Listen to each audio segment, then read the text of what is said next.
Week 10. We're here, we're rocking, we're rolling, and we got some good names for you. I mean, we had a few guys break out that were like, who? What? Yeah. That helps? No one. Exactly. So, we'll get into it. Make sure you check out our Week 10 recap video. We went through some of this stuff, some of the games, some of the big surprises, what we think going ahead. Definitely some good information there. Kev took down some of the craziest stats you ever seen. So go into yeah, you had a really good stat. Yeah. So here's Kev and Pete, and I'm Paul in the middle. And let's talk about some beast or bust for Week 10. Let's start with Robert Woods, as we like to call Robert Aloja. 8 for 171 and 2 touchdowns. And he was on our Beast or Bust segment last week. And, we're not convinced, so let's bring him back this week. Pete, I know you own him and you love him. Is he a beast or is he a bust? Oh, he is a beast. I just traded a banged-up Matt Forte for Robert Woods, and I had the guy throw in Jared Cook to back up my Gronk in case he gets hurt. And then you got the guy sitting here next to me while we watch him catch a 94-yard touchdown bomb. And you know what? It's just a great feeling. Then he goes on, he catches that screen pass, brings it in for a touchdown. He gets 10 targets for 8 catches, 171 yards, 2 TDs. The guy's a beast. He did it 2 weeks in a row. Now, don't expect this kind of production, but expect to have him in your lineup every week because he will produce, leads the team in every receiving category. He's got to be in your lineup. He's the guy you can trust. He's a beast. Kev. I'm with Pete, but I'm not going to go out and say he's a beast just yet. He's a good player. He's definitely not a bust. He is a good player. He gets those targets. He leads the team in routes ran, catches, receiving yards. He did have those 2 great performances against 2 shaky teams right now. Let's see how he does against the Vikings. And then moving forward, you play him every week. But I just want to see how he does this week. I just want to say, look what Thielen did when not Thielen. I'm sorry, but I was going to say, look at Thielen against a team with 1 good cornerback with Dave getting not shut down, which is surprising, but expect Xavier to shut down Sammy and Robert Woods to go off. Just like that. Good receiver gets covered by the good corner, the other guy goes off. We just need to see how Goff does against that team. I think I think next week we Cooper trust Kupp Woods is the guy, but we'll see. We'll see. I wish Robert Woods. I wish this was Sammy Watkins because I love that guy to death. But all right, next guy on our list here: 14 for 42 and 2 touchdowns plus a receiving touchdown. 3 touchdowns for this guy who we waited all season for this, and many people probably didn't put him in his lineup. Yeah. DeMarco Murray. Is he a beast or is he a bust? Oh, man. A first-round pick probably in most leagues. Maybe a second-round pick. He's just, I mean, we talked about it before. Derrick Henry's there. That offense is up and then down. It's like a roller coaster with this guy. You'll sit him because you won't expect much, and then he'll score 2 touchdowns. Yeah. He's definitely not a beast, but he's a consistent flex play at this point. I think maybe an RB2 depending on matchup. DeMarco's a good start going forward if you need a good flex or if you don't have a great RB2. Yeah. What do you think? In a tight game, they leaned on him. So you saw Henry kind of just disappear. Yeah, he did. And Murray just gets those 3 touchdowns. Even when they need that game-winning touchdown, they look at him and they throw him the ball and he gets it. He does, an amazing dive to the end zone to get the touchdown, get the win. Murray's the guy there, and as long as he's healthy, you got to have him in your lineup and have Henry out of your lineup because he's. So this is what's going to happen, and they do trust him more. They definitely do trust him more. And the Titans are looking to make a playoff rush. That's what I was just going to say. I'm just going to say that. I'm sorry I took the word. No, it's fine. So they're trying to make this playoff rush, right? They're not going to get in the playoffs. You know why? Because the Jacksonville Jaguars are going to get in the playoffs. I agree. So the Titans are not getting in, but they're going to try, right? They're going to work their ass off until week 16, 17 when they realize they're out. And you know who's going to put in all this work? DeMarco Murray. He's going to put in all this work until week 13, 14, and then he's going to fall off. So right now is the highest he's ever going to be. Sell him. Sell him. There's no way his value is going to be higher than this. I'd really love to see what they do Thursday night against the Steelers because that game is huge. That's really right.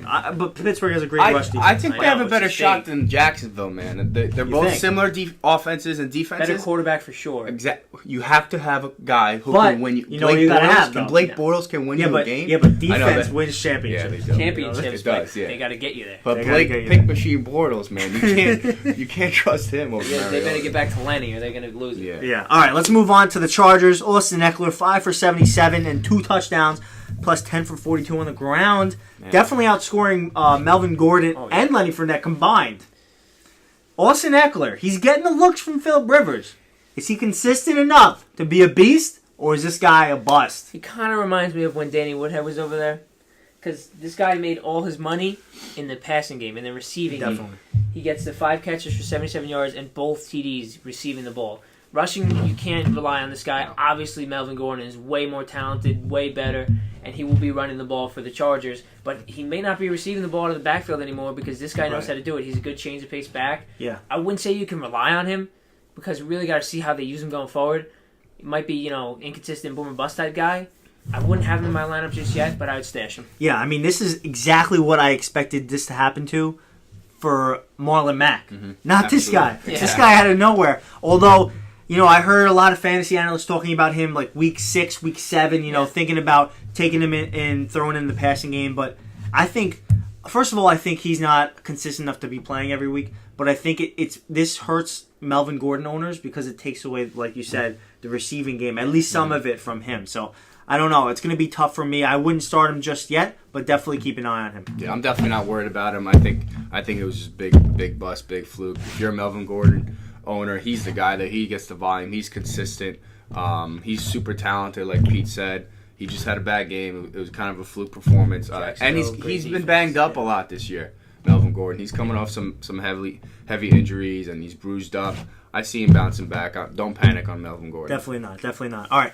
Sunday night, Dion Lewis looked pretty good. He had 14 for 55 and a touchdown, and that 103-yard return touchdown. Now, Special obviously, teams, if he doesn't have that return touchdown, he doesn't seem as valuable, as good as he is. Yeah. But he's still, for 14 carries, 55 and a touchdown, it's pretty good. Yeah. You get 11 points in the standard.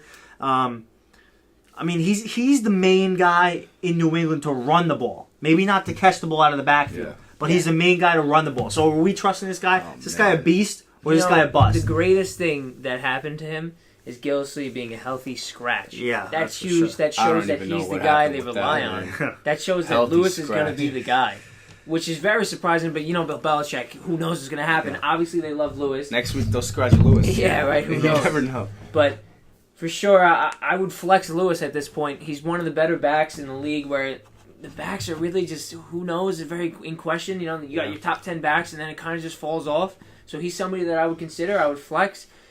I mean, they like him at the goal line, and he's definitely somebody who can catch balls out of the backfield. It's kind of crowded backfield, but 14 carries can get you enough points to be relevant as a flex. And especially if he's returning kicks, who knows, maybe he brings one into the end zone. Obviously, you're not going to expect that week in and week out, but, it's something that you could possibly hope for. Yeah, absolutely. Maybe flex him if you don't have better options. Yeah. Like Pete said, you got him on special teams, and now Gillislee's gone. You're using him in the offense, not just in the passing game, but he's getting the rushes there. He's a solid flex if you're missing somebody that can produce that. Go Dion Lewis flex. All right, so the Patriots take on the Raiders next week, obviously, and they're playing in Mexico City, which should be exciting. If you had a dart and you're throwing it at a board, playing this running back roulette, you had to play one of them. Who are you playing next week? I'm going Rex, man. Yes. Just because the dart aimed that way, really. I have no idea what to do with that backfield, man. You just don't know. One day it'll be Lewis, then Rex. Maybe they'll scratch Rex and put Gillislee back in. I mean, we talked about Dion Lewis again. And James White's still there, too. So. And James White. Right. We talked about Lewis. He seems like the guy who's getting the carries, but it's just so unpredictable in that offense. I think you could really count out James White at this point. Yeah. Count him out, really. Just because Rex Burkhead, he looks really good when he's on the field, and I think he's the go-to fresh. receiving guy. He's fresher. But what it is they're just going to rotate. It's just so tough. It's impossible. Even Belichick Bill's throws the dart, season is you can't predict it. It's impossible. The only way you can predict it if you ask Belichick. Yeah, and he would lie to you. We're on Cincinnati. That's for sure. We're on Cincinnati. We're on Oakland and Mexico City. All right, last guy, 6 for 104 and a touchdown. And, we watch every single game on Sunday. Every game, every touchdown, every play, pretty much, from every single team. And I got to be honest, I did not see this guy catch a ball once. They didn't show him once. They didn't show him once. The Colts got destroyed, but I don't know what happened. Well, it was close. It was a close game. Right. Chester Rodgers, 100 yards and a touchdown out of nowhere. Yeah, it's crazy to see. I mean, they didn't show it at all. I would say bust because Ty is there, Kamir Aiken, but Kamir Aiken's hurt. He's gone down. He probably won't play this year. T.Y.'s dealing with a groin injury. Right. So maybe you could play him. I mean, maybe. you still got Moncrief who Moncrief is there too, yeah. So maybe if you're desperate, you can play him. But that offense isn't exactly. Yeah, I mean, remember Joe Hayden got hurt and he's out. Yeah. So it could have opened it, made it a little bit easier for this guy to get open. You know, I got to be honest. I think that Chester Rodgers is bust, but Jacoby Brissett, he looks really good in that offense. He can throw a deep ball. He's making that offense. He can throw a deep ball. Relevant-ish. You know, like we thought they were going to just drop off. T.Y. is so inconsistent. He's boomer bust big time, but Jacoby knows how to spread the field. And, like, if you're in a seriously deep league, maybe. Deep. But like I'm deep. talking like 16-team 16 league. teams. I'm sure he could be a flyer, but realistically, he's not somebody you want on your roster. No. You can't expect that. He had 6 targets, and he caught all of them, which is 100% surprising. Retention rate. But 6 targets is not very good in an offense like that. I don't know. Yeah. Can't trust him. Yeah, I definitely keep an eye on him. I mean, he's probably exciting to watch going forward, but one-time thing for this guy, definitely. Absolutely. All right, well, there you have it. Beast or bust, real quick, week 10. You know what? We got to talk about these guys. We have to talk about these guys. You know, we didn't talk about them in our last video, and we're going to talk about them as a couple. You know, they're a couple. They're a duo. They're a duo. They were a trio. Now they're a duo, and they're doing so great. We're going to do a beast or bust on both of them combined. Obviously, each one together, each one is decent in their own way. But how often can you, I guess, rely on both of them at the same time? Mark Ingram and Alvin Kamara, beast or bust for the duo.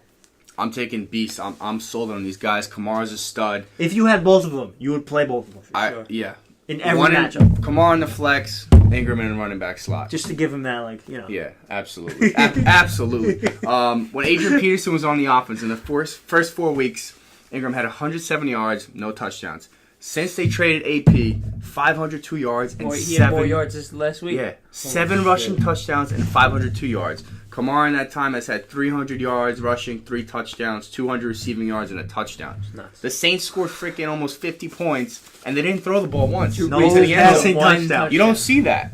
They're relying on that off the run game now. The defense is starting to click. You got to play these 2 running backs. They're top 10 running backs going forward at this point, Definitely. I think. The thing is, you got Mark Ingram, 21 carries, 131 yards, 3 touchdowns. Yeah. And then you got Kamara, who gets the 12 carries for 106 yards and a touchdown, and then also is involved in the passing game. The thing about Mark Ingram is he's not going to be involved in the passing game now that Kamara has really just shown that he is the best option in that situation. But obviously he gets it done on the ground. Yeah. And I don't even know if you would. I guess you could call Mark Ingram the goal line back because he punches it in inside the 2 or 3. But Kamara can do the same thing. It's really last year's Coleman and Freeman. You could play both guys, and if I own both of them, running back 1 and running back 2 slots are filled. That's it. Yeah. We talked about how the Cowboys didn't do a good job of kind of, making it obvious, of who they're going to run, who they're going to pass. But the Saints, like, if you have Kamara in the backfield, they can run it, or they can throw it. Exactly. Or they have Ingram, they'll run it, or they can dump it off to him. Yeah. So, they're so unpredictable as an offense. Exactly. The great thing is, you got Drew Brees, one of the best quarterbacks to ever play the game, still quarterbacking this team. So you can't, as a defense, commit to just stopping the run because Drew Brees he'll get you every time. You got Michael Thomas is one of the best young receivers in the league. Yeah. They have an amazing offense, and their defenses look great. That team is going to wow people, and they're going to make it far. They're on a 7-game win streak, right? Is it 7? 7 for sure. And that's what makes you so confident as a fantasy owner of those 2 backs. They have Drew Brees. So even if they're having a bad rush day, Drew Brees is going to move the chains, and they'll get in the red zone, and they can punch one in. You have to trust these guys. But now Drew Brees kind of bears the burden. Now, do you think about him? He's not putting up the numbers that he once did. Since 2008, he put up 4,300 passing yards at least every year. This year, it doesn't look like he's going to hit that, and he's bearing the burden because of these 2 running backs. Do you think about trying to get rid of him, trying to trade him, or are you sticking with this guy? Maybe at this for the point, right it's a little price, late. but it's a little late at this point. But yeah, you got to roll with Drew Brees. He's still one of the best quarterbacks to ever play the game. In that offense that knows how to move the ball down the field, even if it's the running backs getting that volume, there's going to be games where he has to throw the ball, and he's definitely ready for it. That arm can sling, and he's got receivers that can catch the ball and running backs that can catch the ball. You can't not trust Drew Brees. Definitely. He's a solid quarterback. Yeah, Definitely. I know the numbers aren't what they used to be, Yeah. but that team is winning right now, and Drew Brees is still putting up decent points. Decent. So you have to roll with him as a star quarterback, not anymore upper tier, Top five, anymore. but he's It's still top 10 still. he's still top 10. So Yeah. you roll with the guy. Definitely. All right, so there you have it. Beast or Bust Week 10. Be sure again to check our recap video. We kind of fill in the holes in all our Beast or Bust. And be sure to follow us on Twitter at FNTSY Philosophy. And we'll see you next time. All right.